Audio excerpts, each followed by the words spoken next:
The rain falls mercilessly on Guadalcanal, November 1942.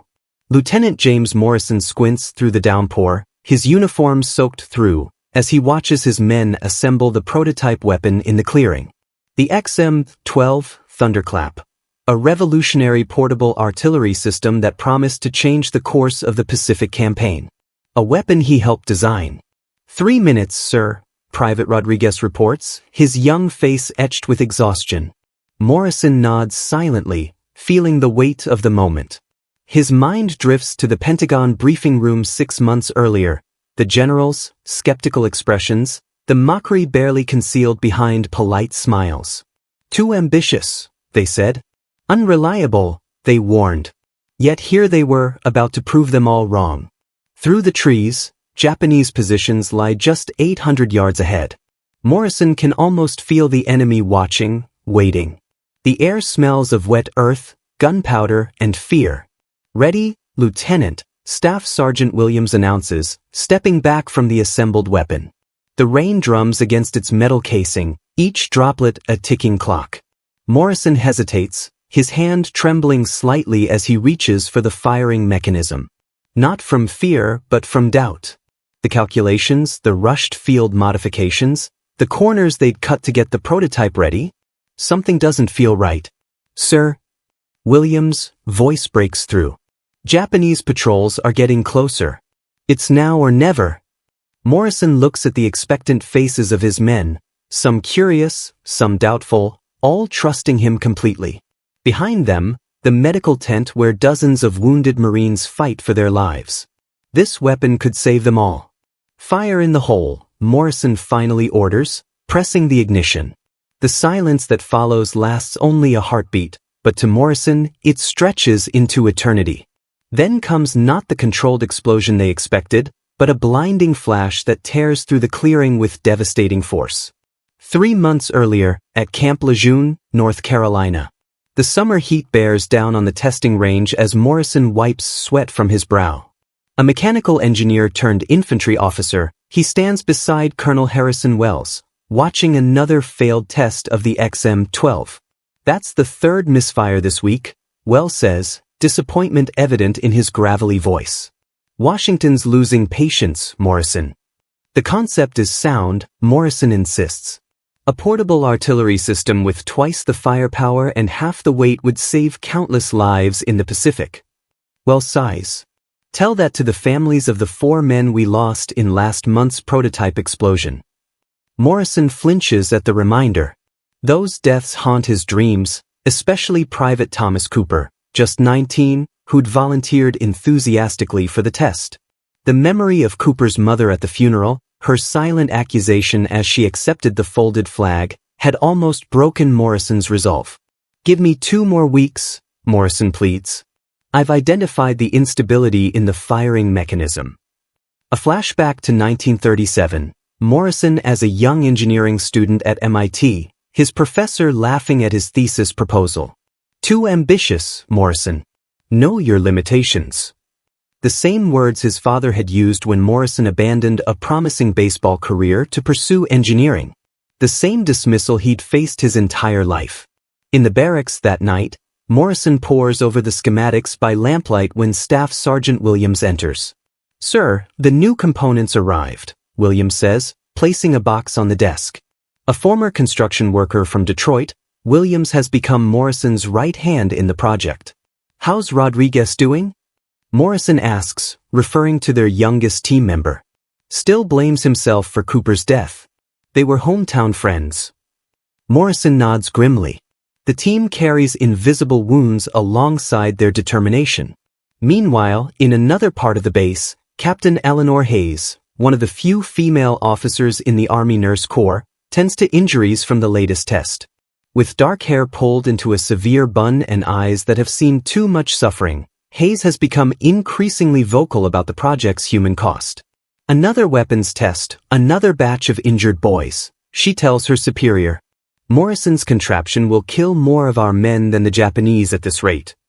The following morning, Morrison finds Hayes waiting outside his office. Captain, he acknowledges stiffly. Lieutenant, she responds. I've submitted a formal request to halt your tests. This morning's injuries make 17 in 3 weeks. This weapon could save thousands once perfected, Morrison argues. Hayes steps closer. And how many American boys are you willing to sacrifice to get there? The question strikes him like a physical blow. Before he can respond, an orderly rushes up. Sir, Colonel Wells needs you immediately. Washington called. The situation in the Pacific has deteriorated. They're accelerating the timeline. The project suddenly shifts into high gear. Sleep-deprived engineers work around the clock. Safety protocols are abbreviated. Morrison watches his team pushing beyond exhaustion, driven by patriotic duty and the increasing casualty reports from the Pacific. One evening, Hayes finds Morrison alone at the test range, staring at the prototype. You look terrible, she observes, handing him a cup of coffee. Thank you for your medical assessment, Captain, he replies dryly. Unexpectedly, she smiles. I reviewed your original design. Before the military modifications. Morrison looks surprised. You understand engineering? Chemical engineering degree from Vassar, before the war. She pauses. Your initial concept was brilliant. It's their rushed timeline and modified payload that's causing the instability. For the first time, Morrison sees her not as an adversary but as an ally. That night, they work together, Hayes offering insights from her chemical background that Morrison had overlooked. 2 days later, Rodriguez approaches Morrison after a moderately successful test. My brother's unit shipped out to Guadalcanal yesterday, he says, eyes downcast.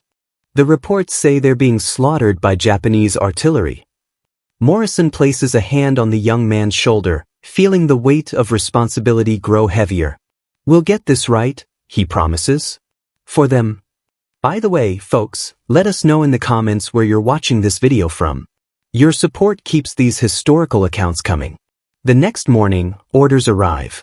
The XM-12 prototype is to be field tested in actual combat conditions. Morrison and a small team will deploy to Guadalcanal within 48 hours. As they pack their equipment, Hayes confronts Morrison outside the barracks. It's not ready, she insists. The containment field still shows fluctuations above 40%. We're out of time, Morrison responds. The brass made their decision. Hayes grabs his arm. Then I'm coming with you. Someone needs to be there to patch up the mess when that thing fails. Morrison starts to object, then sees the determination in her eyes. With a reluctant nod, he adds her name to the deployment roster.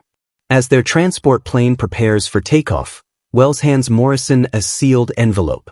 Your field orders, the colonel explains. Not to be opened until you reach the island. The weight of the envelope feels ominous in Morrison's pocket as the plane lifts off, carrying them toward a distant battlefield and an uncertain fate. The C-47 transport plane touches down on a hastily constructed airstrip on Guadalcanal, the impact jolting Morrison awake. Through the small window, he sees a landscape scarred by war, burned palm trees, shell craters, and the constant movement of exhausted Marines. Welcome to paradise, mutters Sergeant Williams beside him. As they disembark into the humid heat, a jeep approaches, driven by a haggard-looking major. Lieutenant Morrison? Major Frank Dawson, 5th Marines. We weren't expecting a medical officer, he says, nodding toward Hayes. Captain Hayes is essential to the operation, Morrison responds firmly. Dawson shrugs. Your funeral. Speaking of which, we lost 23 men this morning to Japanese artillery. Whatever you're bringing, better work miracles. At the forward command post, Morrison finally opens his sealed orders. His face pales as he reads. What is it? Morrison hands her the document. We're not here for a control test. They want us to deploy the XM-12 against the Japanese artillery positions on Hill 137 immediately. That's suicide, Williams interjects. We haven't even tested the latest modifications. Rodriguez looks up from unpacking the components. My brother's unit is pinned down near Hill 137.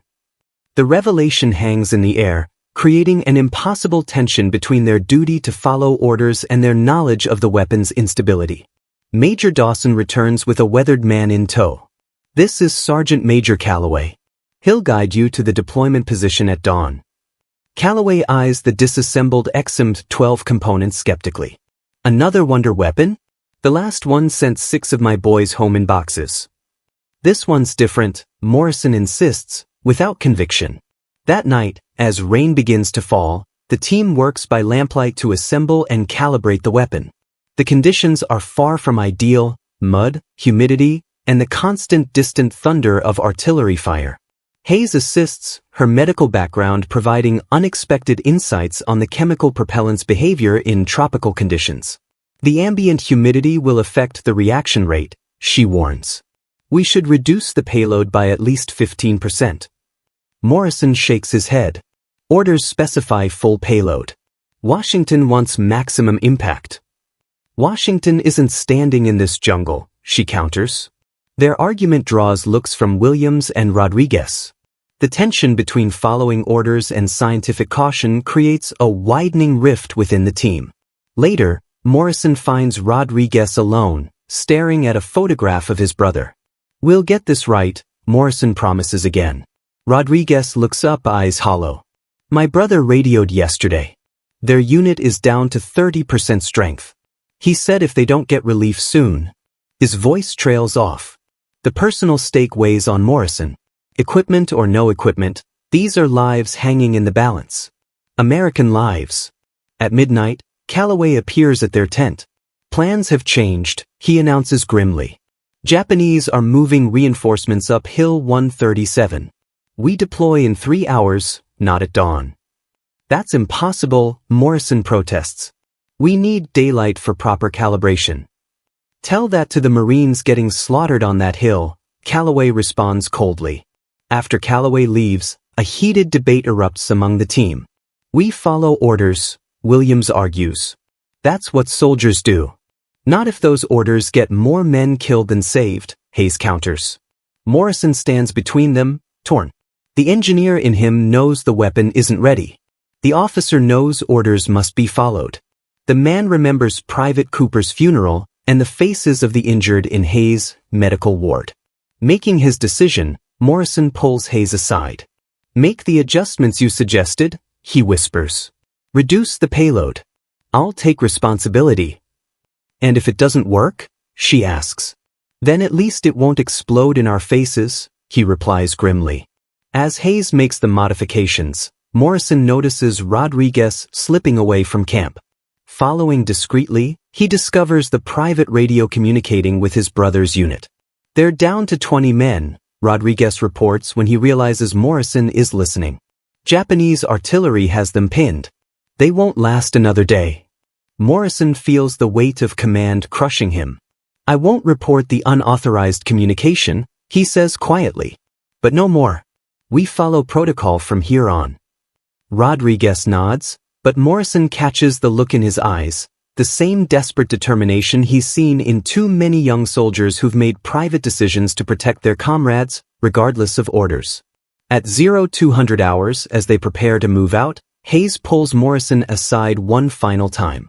I made the adjustments, she confirms. But there's something else, the firing mechanism. I noticed microfractures in the housing. Under combat conditions, we don't have a choice, Morrison interrupts. We move now. The small team struggles through the mud and rain, carrying components of the disassembled XM-12. Japanese patrols force them to change route twice, adding hours to their journey. By 0500, they reach the designated firing position, a small clearing with visibility to the Japanese artillery on Hill 137. Through breaks in the rain, Morrison can see enemy movements, reinforcements arriving, gun positions being fortified. As they begin assembly, Williams notices something alarming. The calibration rod is bent, he reports. Must have happened during transport. Morrison examines the critical component. Can we straighten it? Not without proper tools, Williams answers. We should abort. Before Morrison can respond, distant American voices catch their attention. Through binoculars, he spots a small group of Marines, no more than 15, desperately fighting off Japanese forces on a ridge below Hill 137. That's them, Rodriguez whispers. My brother's unit. The moment of decision has arrived. Abort the mission per safety protocols, or proceed with a compromised weapon to save the trapped Marines. Morrison feels the weight of both choices crushing him. Lieutenant, Hayes says softly. Whatever you decide, we're with you. Hey folks, if you're enjoying this historical drama, please hit that subscribe button and give us a like. Your support helps us reach our goal of 1,000 subscribers. Now back to our story. Morrison makes his choice. We proceed. Williams, make whatever adjustments you can to the calibration rod. Rodriguez, prepare the targeting calculations. As the team rushes to complete the assembly, Morrison catches Hayes watching him, her expression unreadable. He knows she disagrees with his decision but respects that she keeps her counsel. What Morrison doesn't see is Rodriguez subtly adjusting the payload chamber when Williams isn't looking, returning it to the original specifications, the full, dangerous payload that might save his brother's unit, even at the risk of catastrophic failure. By 0600, the XM-12 Thunderclap stands ready. Rain continues to fall as Morrison prepares to give the order that will either save dozens of American lives or add his team to the war's casualty list. Fire in the hole, he finally orders, pressing the ignition. The silence that follows lasts only a heartbeat before the world erupts. Not in the controlled, directed explosion they had designed, but in a catastrophic failure that sends shockwaves through the clearing. Morrison is thrown backward, his ears ringing, vision blurred by the flash. Through the haze, he sees the XM-12 has fractured along its housing, the calibration rod bent completely sideways. But instead of detonating their position as he feared, the majority of the explosive force has channeled upward and outward, directly toward the Japanese positions on Hill 137. Everyone report! Morrison shouts, struggling to his feet. Williams emerges from behind a fallen tree, uniform torn but largely unharmed. Hayes is already moving, medical bag in hand, toward Rodriguez who lies motionless near the weapon's base. Rodriguez is down, she calls. Morrison reaches them as Hayes cuts away the young private's jacket, revealing a deep shrapnel wound in his side. Blood pools beneath him, darkening the already muddy ground. How bad? Morrison asks, his voice barely audible over the continuing explosions on the hill.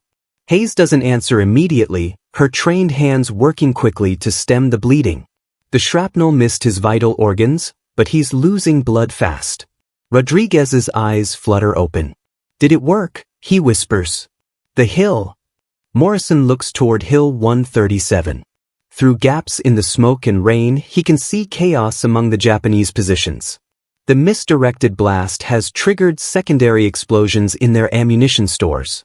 What was meant as a precision strike has become an indiscriminate bombardment. It worked, Morrison answers, the victory hollow in his mouth. But not how we planned. Rodriguez attempts a smile. I put it back, he confesses weakly. The full payload. For my brother. Understanding dawns on Morrison. Rodriguez had reversed Hayes' safety modifications, gambling with all their lives. Before he can respond, Japanese mortar fire begins to rain down around their position. The enemy has spotted them. We need to move now. Williams shouts. Hayes looks up from Rodriguez. He can't be moved yet. I need 5 minutes to stabilize him. We don't have 5 minutes, Morrison responds as dirt erupts nearby from an incoming shell. In that moment, Morrison faces the most impossible choice of his life: stay with the injured Rodriguez and risk all their lives, or retreat to safety and leave the young private behind. Go, Rodriguez whispers. Please, Lieutenant. Check if they made it. My brother. Morrison locks eyes with Hayes. Her expression is clear, she won't leave her patient. Williams, help me move him, Morrison orders. Sir, with respect, we'll all die if... That's an order, Sergeant. Together, they fashion a hasty stretcher from their jackets and tree branches. Hayes continues working as they lift Rodriguez, the private crying out in pain despite her administered morphine. The retreat is nightmarish, Japanese fire intensifying, the terrain treacherous with mud and shell holes. Twice they slip, nearly dropping Rodriguez. Once, Morrison pushes Hayes down just as machine gun fire tears through the space where she had been standing. Thank you, she gasps. Just returning the favor, he responds, remembering her warning about the weapon. After 20 minutes of desperate movement, they reach an American outpost. Medics rush to take Rodriguez as Hayes barks orders about his treatment. Morrison stands apart, the magnitude of his failure crushing him. The weapon is destroyed, Rodriguez gravely injured, and he has no idea if the inadvertent bombardment helped or harmed the trapped Marine unit. A communications officer approaches. "Lieutenant Morrison? Command's been trying to reach you." Morrison takes the radio handset, expecting to hear recriminations, perhaps even charges for the mission's failure. Instead, the voice crackles, "Morrison, this is Colonel Westland. Whatever the hell you did on that hill, it worked. Japanese artillery positions are in chaos. We're extracting the trapped Marine unit now. 37 survivors, including a private first-class Rodriguez." The news hits Morrison like a physical blow. Rodriguez's brother is alive. Some good has come from their catastrophic failure. But the victory is short-lived. As he returns to check on the injured private, Hayes emerges from the medical tent, her face ashen, uniform covered in blood. "He's asking for you," she says quietly. Inside, Rodriguez lies pale on a stretcher, bandages already soaking through with red. His breathing is labored, his eyes unfocused. "Lieutenant," he whispers. "Did they make it?" Morrison kneels beside him. "Your brother's safe. They're bringing him in now." A smile transforms Rodriguez's face. "Worth it then?" "You disobeyed orders," Morrison says, not as an accusation but as acknowledgement of the terrible responsibility they all share. "Sometimes orders..." Rodriguez coughs, blood speckling his lips. "Sometimes orders aren't enough." Hayes appears at Morrison's side with a fresh plasma bottle. "Save your strength," she tells Rodriguez gently. The private shakes his head slightly. "Sir, tell Washington the weapon works. Just needs the right person to fire it." His eyes close, and for a terrible moment, Morrison thinks he's gone. But Hayes checks his pulse and nods slightly, still alive for now. Outside the tent, the sound of helicopters announces the arrival of the rescued Marine unit. Morrison steps out to see them landing, hollow-eyed men helping wounded comrades from the aircraft. He scans the faces until he spots a young Marine with Rodriguez's unmistakable features, the brother they risked everything to save. As the man passes, Morrison steps forward. "Private Rodriguez?" The Marine stops. "Yes, sir?" Morrison struggles to find words adequate for the moment.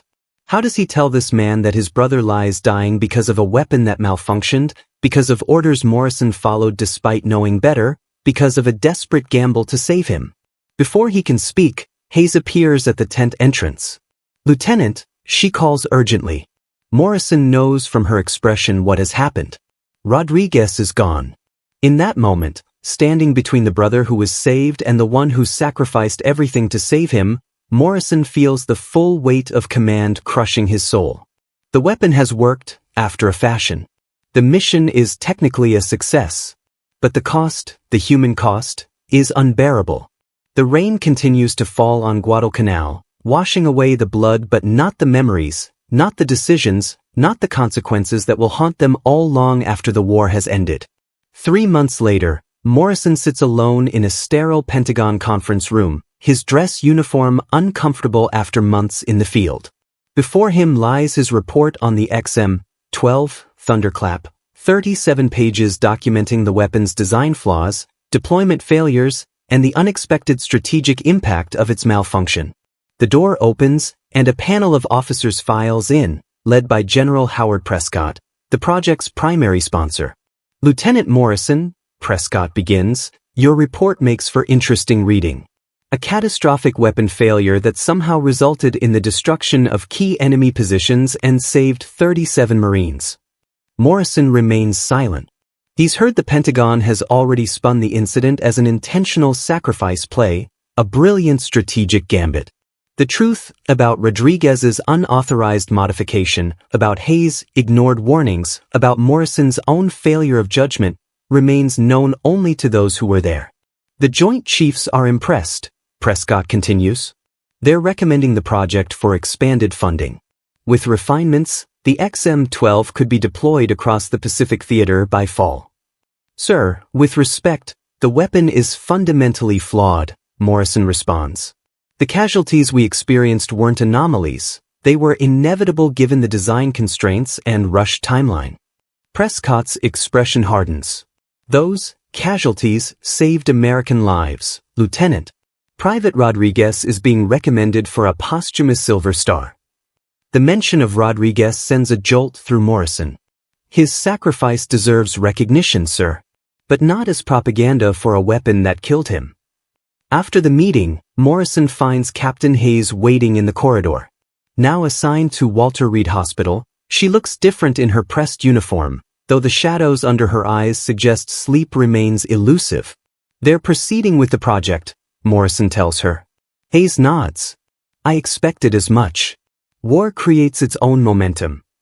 They walk together in silence until reaching the building's entrance. Outside, Washington, D.C. continues its bustling rhythm, untouched by the distant war.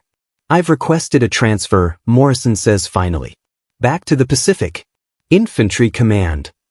Hayes looks surprised. Giving up engineering? I'm better suited to facing the consequences of weapons than designing them. Something unspoken passes between them, an understanding forged in mud and blood on Guadalcanal. Rodriguez's brother visits me sometimes, Hayes says quietly. He wants to know exactly how his brother died. What I tell him is that Rodriguez saved lives that day. It's the truth, even if it's not complete. Morrison nods. The truth rarely is. 6 weeks later, Morrison leads a platoon through a dense jungle on New Guinea. The men follow him with the confidence reserved for officers who've proven themselves in combat. None know his history with the XM-12 program. To them, he's simply a competent lieutenant who seems to carry more than his share of the burden. During a rest break, Morrison reads his mail. Among the letters is one from Hayes, informing him that the XM-12 program has been modified based on their field experience. The new version, she writes, incorporates the safety features she had originally suggested. Rodriguez's death, though officially celebrated as heroic sacrifice, has quietly led to design changes that will protect future soldiers. It's cold comfort, but comfort nonetheless. That night, as his men sleep, Morrison stands watch, listening to the jungle sounds. His thoughts drift to Rodriguez, to the weapon that failed spectacularly yet succeeded unexpectedly, to the impossible choices of command. A rustle in the undergrowth snaps him back to the present.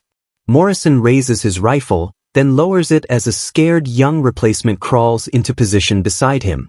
Couldn't sleep, sir, the private explains. First time in combat tomorrow. Morrison studies the boy. He can't be more than 19, Rodriguez's age. What's your name, Private? Cooper, sir. Thomas Cooper, Jr. The name hits Morrison like physical blow. The son of the first test subject who died, following his father's footsteps into war. My dad worked on some special weapons project before he died, Cooper continues, unaware of Morrison's shock. Mom says he believed in serving a cause greater than himself. Morrison struggles to maintain his composure. Your father was a brave man, he manages. Were you scared, sir? Your first combat? The question takes Morrison back to that rainy clearing on Guadalcanal, to the moment he gave the order to fire, knowing the risks yet unable to predict the consequences. Yes, he answers honestly. But fear keeps you alert. The truly dangerous moment is when you think you know exactly what will happen next. 6 months pass. Morrison's platoon has fought through 3 major engagements. His command style, cautious yet decisive, always mindful of the human cost, has earned him both respect and a promotion to captain. The haunting memories of Guadalcanal have not faded, but he has learned to carry them as part of his burden of command. Then comes the letter that changes everything. Hayes writes that she has been reassigned to a new project, analyzing the psychological impact of combat on returning veterans. She has cited Morrison's case in her research, though not by name, the engineer who chose to face the human consequences of his creations rather than continue designing them from safety. More significantly, she includes news that the modified XM-12 program has been quietly shelved. Despite the official narrative of success, The Pentagon has concluded that the weapon's fundamental concept was flawed. The technical data from Morrison's report, dismissed in that conference room months ago, has ultimately proven persuasive. Rodriguez did not die in vain. With the letter comes another piece of paper, a transfer request. Hayes is assembling a team to study combat trauma, developing new protocols for treating the invisible wounds of war. She wants Morrison's perspective as both an engineer and a combat officer. The war has asked men like you to make impossible choices, she writes. Perhaps understanding those choices can help heal those who return. Morrison sits with the letter long into the night. The next morning, he approves the transfer. 2 years later, as the war draws to its close, Morrison stands with Hayes on the deck of a hospital ship anchored off Okinawa. Their work together has pioneered new approaches to combat trauma, saving minds as well as bodies. I visited Rodriguez's grave yesterday, Hayes says. His brother was there too. Morrison nods. Young Rodriguez's sacrifice has never left him. Did you tell him about the program? That they canceled it? Yes. He said his brother would have been pleased that his death meant others wouldn't face the same risk. But he also said something else that struck me, that his brother didn't die because of a weapon. He died because he chose to save someone he loved. Morrison considers this choice. In the end, that's what it comes down to. Not the weapons or the orders, but the choices we make with them. The Pentagon has asked me to continue the trauma research program after the war, Hayes says after a pause. There will be so many broken men coming home. And you want me on your team, Morrison concludes. Hayes turns to face him. We've seen both sides now, how weapons are made and what they do to the men who use them. That perspective has value. Morrison looks out over the water. Somewhere beyond the horizon lies America, a place that feels distant in more than just miles. The young engineer who left to prove himself, to silence the doubters, no longer exists. In his place stands a man who understands that true victory lies not in weapons that work, but in choices that preserve humanity. I'll do it, he says finally. For Rodriguez. For Cooper. For all of them. As the sun sets over the Pacific, Morrison thinks about the XM-12 Thunderclap. The weapon that failed yet succeeded, that killed yet saved, that revealed the terrible truth that in war, there are no perfect solutions, only choices and their consequences. And he wonders what choices will face them in the peace to come. Washington, D.C., 1950. The Veterans Memorial Hospital stands as a testament to both the cost of war and the enduring resilience of those who fought it. Inside, Morrison, now Dr. Morrison, leads a pioneering trauma recovery program alongside Dr. Eleanor Hayes. In his office, a framed photograph sits on the desk. Rodriguez, Williams, Hayes, and himself in that brief moment of hope before the catastrophic test on Guadalcanal. Beside it rests a small piece of metal, a fragment of the XM-12 that Morrison has kept as a reminder of both failure and unexpected redemption. A knock at the door interrupts his thoughts. Hayes enters, followed by a man Morrison recognizes instantly, Rodriguez's brother, now a civilian with shadows of war still lingering in his eyes. He wanted to see our program, Hayes explains, to understand how his brother's sacrifice continues to make a difference. As they walk through the recovery ward, they pass dozens of veterans struggling with both visible and invisible wounds. Each represents a story like Morrison's, of impossible choices, of burden carried, of humanity tested and preserved despite overwhelming pressure to abandon it. My brother believed the weapon would save lives, Rodriguez's brother says quietly. In a way, he was right. Just not how anyone expected. Morrison nods. The most powerful weapons aren't the ones that destroy. They're the choices we make to protect what matters most, even when those choices come at personal cost. Later, as the hospital quiets for the evening, Morrison stands at the window overlooking the Capitol. The America that sent young men to fight with untested weapons now struggles to heal the wounds those men brought home. Yet in that struggle, Morrison has found purpose, translating the hard lessons of Guadalcanal into healing protocols that honor Rodriguez's sacrifice more truly than any medal or monument. The XM-12 Thunderclap never entered the American arsenal. But its greatest legacy lives on in the understanding that technology without humanity creates only more efficient destruction. True victory comes not from superior firepower, but from the courage to face the consequences of our creations and choices. The rain falls outside, reminiscent of that distant jungle clearing, but Morrison no longer hears accusation in its rhythm, only the reminder that even in our darkest moments, redemption remains possible through the choices we make and the humanity we refuse to surrender. Thanks for watching this compelling story of innovation, sacrifice, and redemption during World War II. If you enjoyed this exploration of the human cost behind military technology, be sure to subscribe to our channel for more untold stories from history's greatest conflicts.